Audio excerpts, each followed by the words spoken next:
Dengan izin Allah kembali kita bisa hadir di Mushola Ta'awun.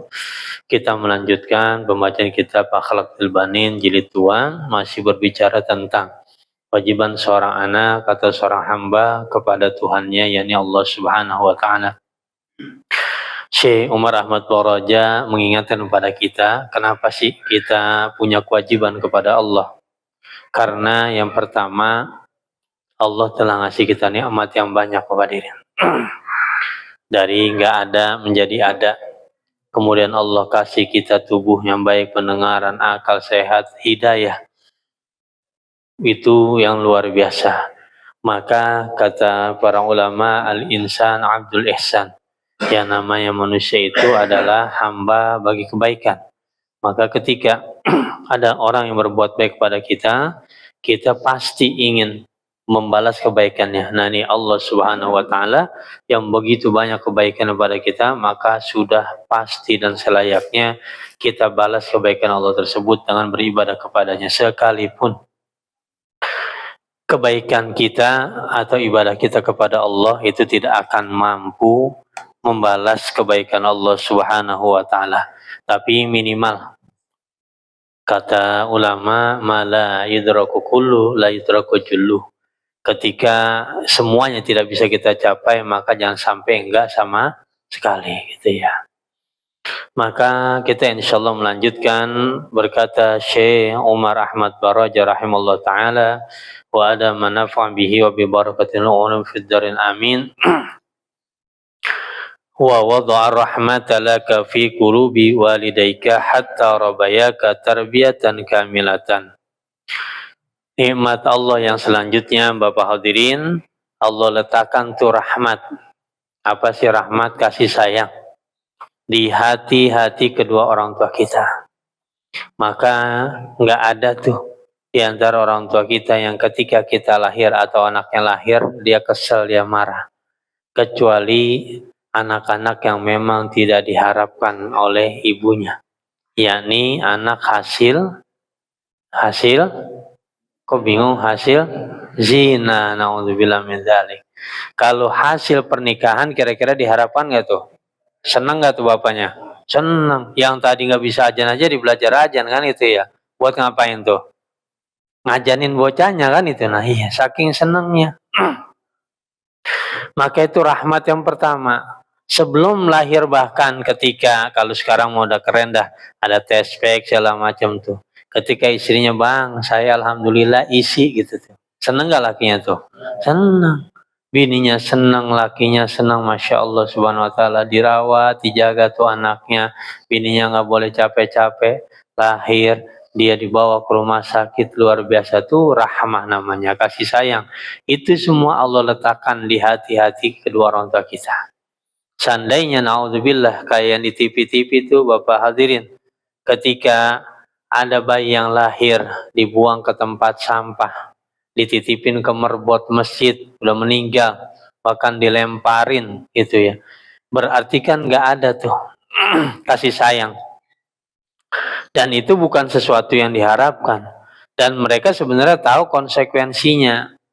Kalau orang berhubungan laki sama perempuan, maka ada kemungkinan dia hamil. Kan udah tahu konsekuensinya.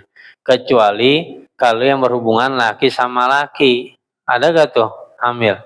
Kagak ada, naudzubillah min dzalik. Itu menyimpang dah tuh. Maka lo letakkan tuh. Hatta rabbayaka tarbiyatan kamilatan, sehingga mendidik engkau kedua orang tamu dengan pendidikan yang sempurna. Walaupun ada satu dua kita itu yang enggak terurus lah, kita bilang tuh ya, sekolahnya, ngajinya enggak, tapi secara umum kita semua tuh dulu kecil-kecil, apalagi Bapak hadir ini generasi 80 70 tuh. Itu kalau enggak ngaji diomelin enggak sama bapaknya tuh? Pasti diomelin tuh. Iya, walaupun bapaknya juga enggak ngaji kan itu ya. Pasti diomelin tuh. Diomelin. Nah, sekolah diomelin. Begitu tuh, dididik yang benar, pokoknya yang benar, jadi anak yang benar tuh salam. Dikasih temennya, diperhatikan temennya yang benar-benar, makanannya juga dijaga tuh, masya Allah. Itu kalau nggak ada rahmah, kasih sayang dalam hati, maka nggak bakalan tuh. Yang ada juga naudzubillah setelah lahir dititipin ke panti asuhan dan sebagainya tuh.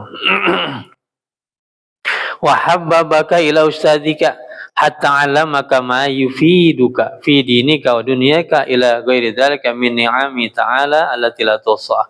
Yang terakhir dalam bab ini kata Syekh Umar Ahmad Paraja, Allah bikin tuh gurumu mencintaimu tuh.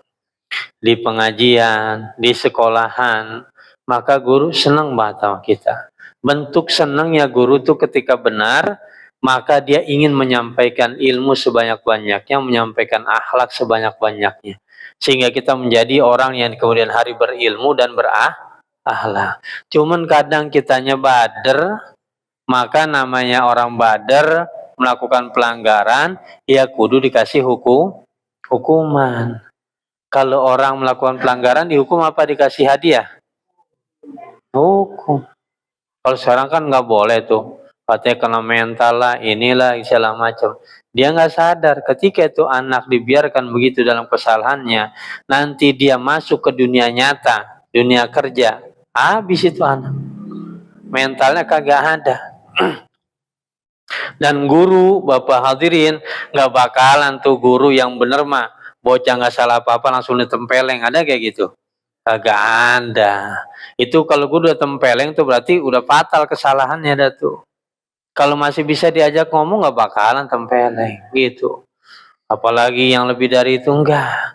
Nah itu bentuk pendidikan juga. Mungkin dulu kita waktu sekolah kita kesel tuh sama guru ngaji kita, kagak bisa diketok atau disentil segala macam tuh. Sekolah juga begitu. Tapi sekarang kita udah jadi orang tua. Kira-kira tuh kita berterima kasih gak tuh sama mereka tuh? Terima kasih. Iya ya dulu gua kesel banget sama guru itu. Sekarang nggak taunya ngurus anak susah tuh. Iya. Susah. Padahal mereka dulu guru-guru, apalagi guru agama, gajinya berapa juta? Nah, ada 30 juta ya? Belum tunjangan-tunjangan ya banyak kuat ya gitu ya. Ada kaso, bambu. Dengan gaji yang sedikit-dikitnya Bapak hadirin. Kadang mereka itu ngutang, tapi mereka ikhlas mengajarin kita tuh.